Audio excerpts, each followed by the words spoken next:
सभी मित्रों को मेरा नमस्कार। के सरल ज्योतिष की एक और वीडियो में आप सभी का स्वागत है।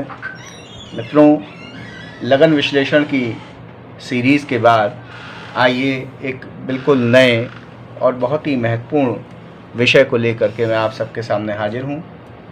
आज का विषय है विवाह।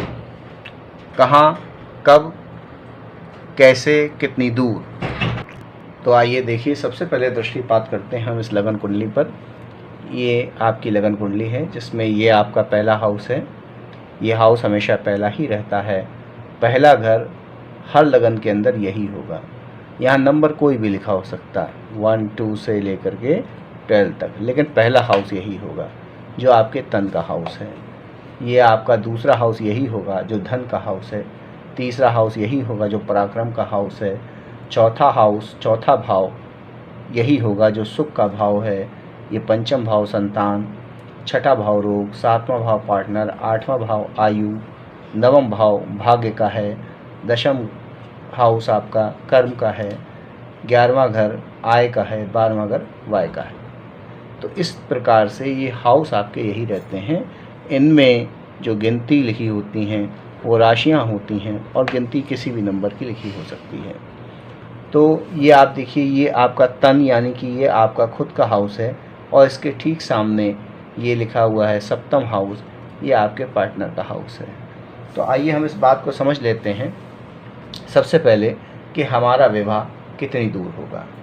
तो देखिए, ये अनुभवजन्य मैं आपको बता रहा हूँ कि पहला, दूसरा, तीसरा, यदि तीसरे हाउस में, थर्ड हाउस में मंगल और शुक्र की युति हो, तीसरे हाउस में यदि मंगल और शुक्र की युति हो, मंगल और शुक्र यहाँ लिखा हुआ हो, राशि कोई भी हो सकती है। इसी प्रकार से यदि ये आपका माता का घर है, यहाँ पर अगर मंगल और शुक्र की युति हो, या भाग्य भाव नवम हाउस में मंगल और शुक्र की युति हो, या दशम भाव कर्म के हाउस में मंगल और शुक्र की युति हो, यदि इन चार स्थानों में से तीसरे हाउस में, चौथे हाउस में, नवम हाउस में और दशम हाउस में, इन चार स्थानों में से किसी भी एक स्थान पर यदि मंगल और शुक्र की युति आपकी कुंडली में हो रही है तो निश्चित तौर पर आपका विवाह आपके घर से ज़्यादा दूर नहीं होगा। घर के आसपास, मोहल्ले, पड़ोस में भी आपका विवाह हो सकता है। यानी कि विवाह का स्थान ज़्यादा दूर नहीं होगा यदि मंगल और शुक्र की युति तीसरे स्थान में, चतुर्थ स्थान में, नवम स्थान में या दशम स्थान में बन रही हो। दूसरी कंडीशन ये भी हो सकती है कि हो सकता है मंगल तृतीय स्थान में हो और शुक्र चतुर्थ स्थान में हो, या शुक्र यहाँ हो, मंगल यहाँ हो, या मंगल यहाँ हो, शुक्र यहाँ हो। इन चारों स्थानों में से तीसरे हाउस, चौथे हाउस, नवें हाउस और दशम हाउस में कहीं पर भी मंगल और शुक्र बैठे हों या अलग अलग बैठे हों या उनकी युति हो रही हो, तो ऐसी स्थिति में बहुत अधिक संभावना इस बात की बनती है कि आपका विवाह घर से बहुत अधिक दूर नहीं होगा। दूसरा कॉम्बिनेशन ये है कि ये जो आपके चार स्थान हैं, पहला, चौथा, सातवां, 10वां, ये चार स्थान केंद्र के स्थान कहलाते हैं और ये पहला, 5वां और 9वां ये त्रिकोण के स्थान कहलाते हैं। आपको पूर्व वीडियो में बता चुका हूँ कौन से स्थान केंद्र के होते हैं, कौन से त्रिकोण के होते हैं। उसके लिए आप मेरी पुरानी वीडियो देख सकते हैं। यहाँ मैं फिर से आपको बता दे रहा हूँ, 1 4 7 10 या 1 5 9 ये आपके केंद्र या त्रिकोण के स्थान हैं। तो यदि केंद्र में गुरु, केंद्र में गुरु, किसी भी स्थान पर गुरु का प्लेसमेंट है, 1 4 7 10 में से कहीं गुरु बैठे हों या 1 5 और 9 में से कहीं गुरु बैठे हों, यानी केंद्र या त्रिकोण में यदि गुरु बैठे हुए हैं, आपकी कुंडली किसी भी लगन की हो, वहाँ कोई सा भी नंबर लिखा हुआ हो, लेकिन यदि केंद्र या त्रिकोण में गुरु का प्लेसमेंट है तो ऐसी स्थिति में भी आपका विवाह घर से ज़्यादा दूर नहीं होता, घर के नज़दीक ही होता है।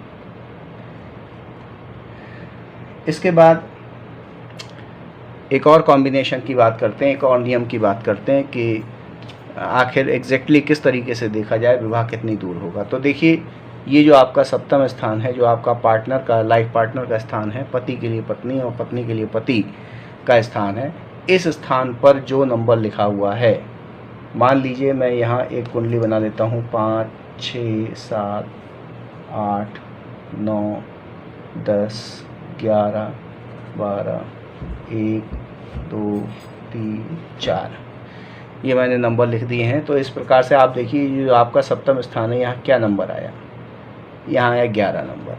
अब ये 11 नंबर किसका है, उसे आप यहाँ पर देखिए सब नंबर लिखे हुए हैं। 1 और 8 नंबर मंगल का, 2 और 7 शुक्र का, 3 और 6 बुध, 4 चंद्र, 5 सूर्य, 9 और 12 गुरु, 10 और 11 शनि। तो यहाँ पर आपको देखना है कि यहाँ कौन सा नंबर आया, 11 नंबर।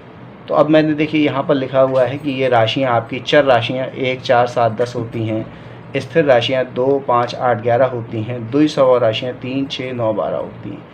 यदि ये 11 नंबर स्थिर राशि के अंतर्गत आता है, यदि यहाँ पर स्थिर राशि है सप्तम भाव के अंदर, यानी यहाँ 2 हो सकता है, 5 हो सकता है, 8 हो सकता है या 11 हो सकता है। 2, 5, 8, 11 ये स्थिर राशियाँ हैं। अगर यहाँ पर स्थिर राशि आपकी है तो आपका विवाह 90 से 110 किलोमीटर के अंदर होना चाहिए। इसी प्रकार से यदि यहाँ पर सप्तम स्थान में चर राशि है 1, 4, 7, 10, देखिए 1, 4, 7, 10, यदि यहाँ पर चर राशि है तो चर राशि का तात्पर्य यह है, क्योंकि ये चलने वाली राशि है, तो आपका विवाह 200 से 250 किलोमीटर के आसपास होना चाहिए। इसी प्रकार से यदि यहाँ पर द्विस्वभाव राशि हो, द्विस्वभाव राशियाँ देखिए 3, 6, 9, 12, ये आपकी द्विस्वभाव राशियाँ हैं। यदि यहाँ पर द्विस्वभाव राशि होती है तो 50-60 किलोमीटर या उससे कम में आपकी ससुराल हो सकती है। आपका विवाह 50-60 किलोमीटर के आसपास या उससे कम में भी हो सकता है। तो इस तरीके से कुंडली में आप ग्रहों की स्थिति के हिसाब से ये देख सकते हैं कि आपका विवाह कितनी दूर होगा। तो इस प्रकार से आपने देखा कि आपका विवाह या जातक का विवाह कितनी दूर हो सकता है। चलिए अब आगे देखते हैं कि जातक का विवाह किस दिशा में होगा, ये भी हमारी कुंडली बताती है। तो इसके लिए हमें ये देखना होता है कि ये जो हमारा सप्तम स्थान है, हमारे पार्टनर का स्थान है, यहाँ पर कौन सी राशि लिखी हुई है, कौन सा नंबर लिखा हुआ है। जैसे इस उदाहरण कुंडली की मैं बात करूँ तो यहाँ पर 7 नंबर लिखा हुआ है। तो हमें सबसे पहले ये देखना है 7 नंबर, यहाँ देखिए 7 नंबर शुक्र की राशि है। अब हमें कुंडली के अंदर देखना है कि शुक्र की सीटिंग पोजीशन यानी कि प्लेसमेंट कहाँ पर है। मान लीजिए शुक्र यहाँ बैठे हुए हैं दशम स्थान में, तो सप्तमेश जहाँ बैठे होते हैं, जिस स्थान पर भी सप्तमेश बैठे होंगे उस स्थान पर कौन सा नंबर लिखा हुआ है, कौन सी राशि वहाँ पर है। तो यहाँ देखिए सप्तमेश 7 नंबर शुक्र की राशि हुई और शुक्र यहाँ 10 नंबर के साथ बैठे हुए हैं। तो हमें ये देखना है 10 नंबर किसका होता है। तो 10 नंबर हमारा होता है, ये देखिए मकर राशि यानी शनि का होता है। तो शनि जो है यहाँ पर देखिए शनि लिखा है वेस्ट। शनि पश्चिम दिशा के कारक हैं, पश्चिम दिशा को रिप्रेजेंट करते हैं। इसका तात्पर्य यह हुआ कि जिसकी ये कुंडली है उस जातक का विवाह निश्चित तौर पर पश्चिम दिशा की ओर होगा। जहाँ पर उनका जन्म हुआ है वहाँ से पश्चिम दिशा की ओर उनका विवाह होगा। इसी प्रकार से ये मैंने उदाहरण के माध्यम से आपको समझाया। कोई और एक एग्जाम्पल ले लेते हैं। मान लीजिए यहाँ पर 3 नंबर है सप्तम स्थान में, तो 3 नंबर हमारा बुध का होता है। अब हम कुंडली के अंदर देखेंगे बुध कहाँ बैठे हुए हैं। सपोज करिए यहाँ बैठे हुए हैं बुध, तो बुध जिस घर में बैठे हुए वहाँ की राशि को देखा जाएगा। 4 नंबर लिखा हुआ है, 4 नंबर यानी कि चंद्रमा की राशि, और चंद्रमा नॉर्थ वेस्ट यानी उत्तर पश्चिम की दिशा को रिप्रेजेंट करते हैं। इसका तात्पर्य ये हुआ कि इस जातक की शादी उत्तर पश्चिम दिशा में होने की पूर्ण संभावना है। तो इस तरीके से सप्तमेश जहाँ भी कुंडली के जिस भाव में भी बैठे हुए होंगे वहाँ की जो राशि होती है उस राशि के स्वामी की दिशा में जातक का विवाह होता है। इसके अतिरिक्त विवाह की दिशा निकालने के लिए मित्रों एक थ्योरी और कार्य करती है। वो ये है कि विवाह का जो कारक होता है वो शुक्र होता है। तो कुछ विद्वानों का ये मानना है, और मैंने भी देखा है कुछ कुंडलियों में इसमें काफ़ी सत्यता है, कि जहाँ पर शुक्र बैठे हुए होते हैं, किसी भी घर में शुक्र बैठे हुए होंगे, शुक्र से हमें सप्तम स्थान गिनना है। 1 2 3 4 5 6 7 सप्तम स्थान पर जो राशि लिखी हुई है उस राशि के स्वामी की दिशा में भी जातक का विवाह होता हुआ पाया गया है।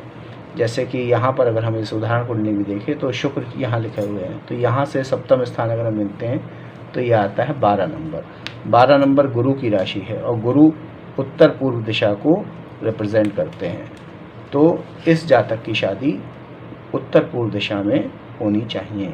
इसी प्रकार से मान लीजिए अगर शुक्र यहाँ नहीं है, शुक्र हम यहाँ बैठा देते हैं, तो जहाँ भी शुक्र कुंडली के अंदर लिखे हुए हों वहाँ से आपको 7वां स्थान गिनना है। 1 2 3 4 5 6 7, तो यहाँ पर 9 नंबर आता है।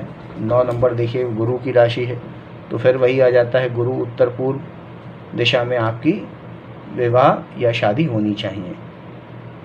एक जगह और ले लेते हैं, मान लीजिए यहाँ पर शुक्र ले लेते हैं। अगर शुक्र यहाँ लिखे हुए हैं पहले स्थान में, तो शुक्र से हम 7वां घर गिनेंगे। 1 2 3 4 5 6 7, 7वां घर ये आता है। यहाँ पर 7 नंबर लिखा हुआ है।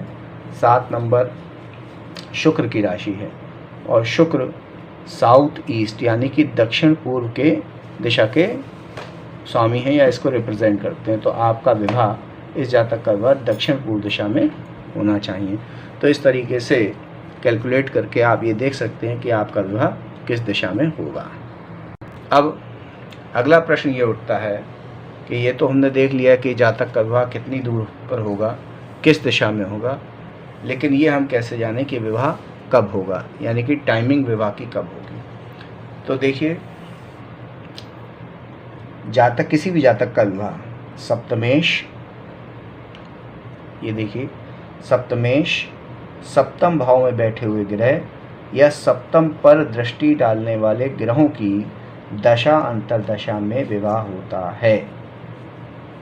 फिर से मैं रिपीट कर देता हूँ कि सप्तमेश, सप्तम भाव में बैठे हुए ग्रह और सप्तम पर दृष्टि डालने वाले ग्रहों की दशा अंतरदशा में विवाह होता है। इनमें जो ग्रह ज़्यादा बली होता है, ये भी हमको देखना है कि जो ग्रह ज़्यादा बली होता है उसी की दशा में विवाह होता है। अगर हम इस उदाहरण कुंडली की बात करें तो देखिए सप्तमेश कौन है, 7 नंबर यहाँ लिखा हुआ है।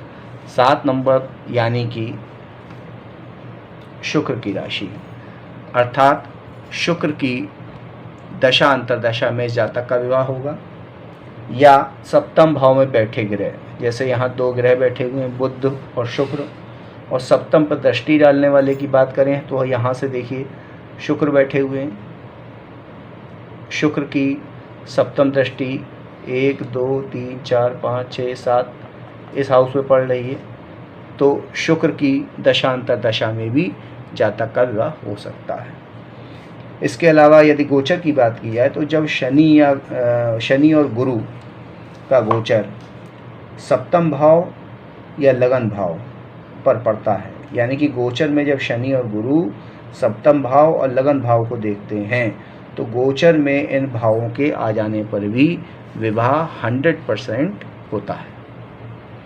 तो गोचर में इन्हें किस तरीके से देखा जाता है, इसके लिए मैं एक अलग से आपके लिए वीडियो बनाऊंगा। आइए आगे इस बात को भी देख लेते हैं कि जिस व्यक्ति की कुंडली होती है उसका इंटरेस्ट इस बात को भी जानने में रहता है कि उसका विवाह जहाँ होने वाला है तो उसका होने वाला जीवन साथी नौकरी करता होगा या व्यापार करता होगा।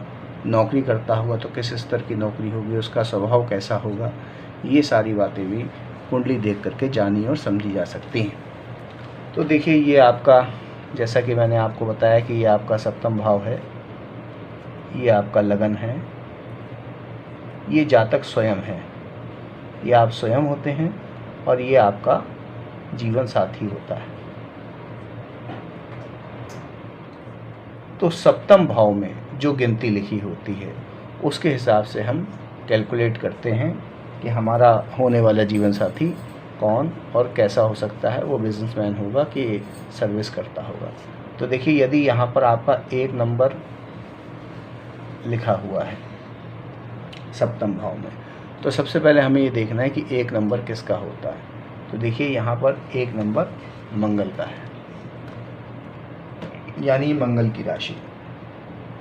अगर यहाँ पर 1 नंबर लिखा हुआ है यानी मंगल की राशि लिखी हुई है, तो ऐसी स्थिति में निश्चित तौर पर जान लीजिए कि जातक का जीवन साथी मंगल के प्रभाव वाला होगा, अर्थात गुस्सैल होगा, जोशीला होगा, पराक्रमी होगा, खर्चीला होगा। और यदि मंगल की स्थिति अच्छी है और मंगल यहीं पर दृष्टि अपने घर पर डाल रहे हैं, तो बड़ा बिजनेसमैन भी हो सकता है। इसके बाद यदि मान लीजिए यहाँ पर 2 नंबर लिखा हो, तो 2 नंबर की बात हम करें तो 2 नंबर शुक्र का है। तो यदि 2 नंबर लिखा हुआ है, तो ऐसे व्यक्ति का जो जीवन साथी है वह शुक्र के प्रभाव वाला होगा, अर्थात वह कलाकार हो सकता है, रूपवान हो सकता है, गृहस्थ जीवन का सुख लेने वाला होगा, धन संपन्न होगा। इसके अतिरिक्त यदि यहाँ पर 3 नंबर लिखा हुआ है, तो 3 नंबर देखिए यहाँ पर क्या है, बुध का है। तो आपका जीवन साथी बुध के प्रभाव वाला हो सकता है। ऐसा पार्टनर आपका बोलने में प्रवीण, वकील, व्यापारी, वाक्पटु और बुध के जो भी गुण होते हैं, बुद्धिमान, ये सारे गुण जो हैं आपके पार्टनर में अवश्य होंगे। यदि यहाँ पर 4 नंबर लिखा हुआ है, तो 4 नंबर आप देखिए, 4 नंबर राशि आपकी चंद्रमा की होती है। तो यदि यहाँ चंद्रमा की राशि है, तो आपका लाइफ पार्टनर कोमल, शांत स्वभाव, आकर्षक, सुंदर, भावुक होगा। यदि यहाँ पर 5 नंबर अर्थात सूर्य की राशि लिखी हुई है, तो ऐसे में आपका जीवन साथी ऊंचे खानदान का, अच्छा मान सम्मान वाला और कोई ऊंची या अच्छी जॉब करने वाला, परंतु थोड़ा सा ईगोइस्टिक होगा। यदि आपका यहाँ पर 6 नंबर लिखा हुआ है, तो ये बुध की राशि हो गई, बुध के बारे में आपको बता चुका हूँ। 7 नंबर शुक्र के बारे में बता चुका हूँ। 8 नंबर मंगल के बारे में भी आपको बताया जा चुका है। यदि यहाँ पर 9 नंबर लिखा हुआ है, जो कि गुरु की राशि है, तो ऐसी स्थिति में आपका जीवन साथी धार्मिक, शिक्षित, और चूँकि गुरु ज्ञान का कारक है, तो ज्ञान से संबंधित कोई सर्विस यानी कि टीचिंग जॉब में, या फिर पंडिताई का कार्य, ज्योतिषी, और या फिर अगर सर्विस भी है तो कोई अच्छे स्तर की सर्विस। स्वभाव की बात करें तो गुरु जैसा स्वभाव, यानी कि समझदार, धार्मिक, ये चीज़ें आपके लाइफ पार्टनर में अवश्य मिलेंगी। और यदि यहाँ पर 10 नंबर या 11 नंबर लिखा हो, दोनों ही राशियाँ शनि की राशि हैं, तो ऐसी स्थिति में आपका जो लाइफ पार्टनर है वो कोमल, भावुक, मदद करने वाला, ऊंचा बिजनेस हो सकता है, या नौकरी करने वाला व्यक्ति भी हो सकता है। ये पूरी तरीके से डिपेंड करता है कि आपकी कुंडली में शनि की स्थिति कैसी है। यदि शनि कमज़ोर है तो छोटी मोटी नौकरी करने वाला होगा। यदि शनि उच्च का है, बहुत अच्छा स्थिति में है, शनि स्वयं यहाँ बैठा हुआ है, यह शनि की दृष्टि है और शनि बलाबल में बहुत अच्छा है, तो बहुत बड़ा इंडस्ट्रियलिस्ट भी हो सकता है। और अंत में यदि सप्तम स्थान आपका राहु या केतु लिखा हुआ है, राहु यहाँ होगा तो केतु यहाँ होगा, और केतु यहाँ होगा तो राहु यहाँ होगा। राहु अथवा केतु सप्तम स्थान में लिखा हुआ है, तो ये बहुत अच्छा नहीं माना जाता। ऐसा जातक कूटनीतिज्ञ, गलत काम से पैसा कमाने वाला, दंत फंत, झूठ बोलने वाला, और ऐसे जातक में जो आपका लाइफ पार्टनर होगा उसमें थोड़ा समझदारी का अभाव होगा। चूँकि राहु और केतु छाया ग्रह हैं, इनको ग्रह की संज्ञा नहीं प्रदान की गई है, और ये जिस स्थान पर बैठते हैं यदि राशि भी गलत हो तो काफ़ी उपद्रव मचाते हैं। तो ये था मित्रों एक सामान्य फलादेश कि आपकी शादी जहाँ होने वाली है, आपका जो पार्टनर है वो घर से आपकी कितनी दूर हो सकता है, किस दिशा में हो सकता है, वो बिज़नेस कर सकता है कि जॉब कर सकता है, ये सारी चीज़ें आप अपनी कुंडली में सप्तमेश की स्थिति को देख करके जान सकते हैं। एक विशेष बात और है कि सप्तमेश की स्थिति से ये तो आपको पता चल जाएगा कि आपका जीवन साथी जॉब करने वाला होगा अथवा बिज़नेस करने वाला होगा, लेकिन उसका मैग्नीट्यूड क्या होगा, उसकी कैपेसिटी क्या होगी, कि वो जॉब प्राइवेट होगी या गवर्नमेंट होगी, और अगर गवर्नमेंट भी है तो छोटी होगी कि बड़ी होगी, बिज़नेस एक दातून बेचने वाले से लेकर के और बिरला और अंबानी तक हो सकता है, तो किस स्तर का क्या होगा, ये सारी चीज़ें डिपेंड करती हैं कि जो आपका सप्तम भाव है वहाँ पर जो सप्तमेश है वो किस राशि में बैठा हुआ, उसका बलाबल कैसा है, वो वक्री तो नहीं है, ये सारी चीज़ें भी देखी जाती हैं। तो उसके लिए संपूर्ण कुंडली एनालिसिस करना पड़ता है। शॉर्ट में मैं एक बार आपको फिर से यहाँ पर बता दूं कि जैसे मान लीजिए सप्तम में अगर सूर्य, मंगल और गुरु सप्तम में या चतुर्थ में, दोनों की मैं बात कर रहा हूँ। ये चतुर्थ स्थान की बात इसलिए कर रहे हैं क्योंकि ये जो आपका सप्तम स्थान है ये आपका पार्टनर का स्थान है, और पार्टनर क्या करता होगा, तो वो पार्टनर से यानी कि सप्तम स्थान से दशम स्थान को देखा जाता है। देखिए 1 2 3 4 5 6 7 8 9 10, क्योंकि दशम स्थान कर्म का होता है। तो आपका जो लाइफ पार्टनर है उसका जो कर्म है वो क्या करता होगा, वो आप अपनी कुंडली के चतुर्थ स्थान से देखना है। आपकी कुंडली के चतुर्थ स्थान से आपके पार्टनर के कार्य का पता चलता है, क्योंकि वो पार्टनर का दशम स्थान होता है, कार्य क्षेत्र का स्थान होता है। तो यदि चतुर्थ स्थान में या सप्तम स्थान में सपोज करिए कि सूर्य बैठे हुए हैं, तो अब सूर्य यहाँ बली कैसे होंगे, सूर्य 1 नंबर के हों, 1 नंबर में सूर्य उच्च के होते हैं, या 5 नंबर के सूर्य हों स्वराशि के होंगे। तो यहाँ पर चतुर्थ स्थान में या सप्तम में अगर सूर्य उच्च के होकर के बैठे हुए तो निश्चित तौर पर आपका जो होने वाला पार्टनर है, आपका जीवन साथी है, वो एक अच्छी सरकारी सेवा में होगा। इसी प्रकार से यदि यहाँ मंगल है और अब मंगल कमज़ोर है कि बली है, तो यदि यहाँ 1 नंबर या 8 नंबर, यहाँ पर भी 1 नंबर या 8 नंबर या 10 नंबर का उच्च का मंगल बैठा हुआ है, तो निश्चित तौर पर आपका जो लाइफ पार्टनर है वो सरकारी नौकरी करता होगा। He may be in army, police, anywhere, he may be officer, army officer, like this. इसी प्रकार से यदि यहाँ गुरु बैठे हुए हैं चतुर्थ में या सप्तम में और स्वराशस्थ होकर के बैठे हुए हैं 9 नंबर या 12 नंबर के या 4 नंबर के उच्च के गुरु होकर के बैठे हुए हैं, तो निश्चित तौर पर वो प्राइमरी के टीचर नहीं होंगे, he must be A professor, या कहीं कोई उच्च स्थान पर आपका पार्टनर होना चाहिए। लेकिन ये ज़रूर देख लीजिएगा कि यहाँ पर जो ग्रह बैठे हुए हैं चतुर्थ में या दशम में, वो उनका जो अंश है अंश कम ना हो, और षडबल उनका चेक करना पड़ता है कि षडबल के अंदर वो कमज़ोर ना हो, उनकी षडबल के अंदर स्थिति अच्छी हो, उनके अंश अच्छे हों और वो ग्रह वक्री ना हो। तो ये सारी चीज़ें देख करके आप अपने होने वाले जीवन साथी की नौकरी अथवा बिज़नेस का पता लगा सकते हैं। तो मित्रों आज की वीडियो में इतना ही। मुझे उम्मीद है आपको वीडियो बहुत पसंद आई होगी। पसंद आई हो तो लाइक करें और मेरे चैनल को सब्सक्राइब करें। धन्यवाद।